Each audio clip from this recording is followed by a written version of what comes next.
आज दिनांक 4/3/2025 रोजी माननीय शुभम गुप्ता आयुक्त यांच्या उपस्थितीत मंगलधाम महानगरपालिका कार्यालय येथे विभागनिहाय आढावा घेण्यात आला। सहाय्यक आयुक्त 1 ते 4 यांनी गैरहजर सफाई कर्मचारी यांच्याबाबत नोटीस देऊन मुदतीत कारवाई करण्यासाठी प्रस्ताव वरिष्ठ स्तरावर सादर करणे आवश्यक आहे।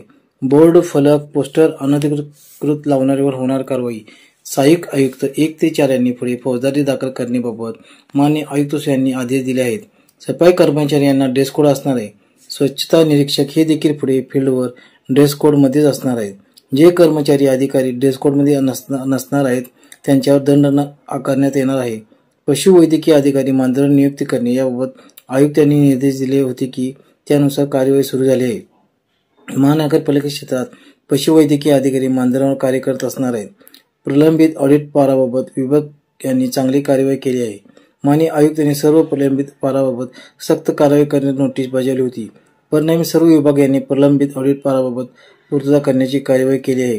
कर विभाग, अग्निशमन विभाग, मध्यवर्ती प्रशासक, महिला बाल विभाग, कल्याण, मालमत्ता विभाग यांनी प्रलंबित ऑडिट पाराबाबत पूर्तता करण्याची कार्यवाही चांगली केली आहे।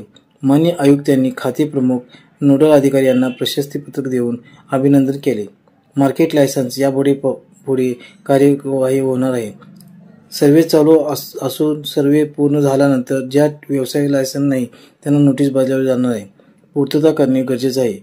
ज्या व्यवसायधारकांनी व्यवसाय करण्यासाठी कायद्याने आवश्यक असलेले परवाने घेणे बंधनकारक आहे आणि लायसन्स नसणाऱ्यांवर कारवाई होणार आहे। यावेळी अतिरिक्त आयुक्त रविकांत अडसूळ, उपायुक्त वैभव साबळे, विजय यादव, विविध विभाग प्रमुख उपस्थित होते। मी सम्यक महाराष्ट्र न्यूजसाठी प्रमोद चिनके, सांगली। अशाच नवनवीन बातम्यांसाठी आमच्या चॅनलला सबस्क्राईब करा। धन्यवाद।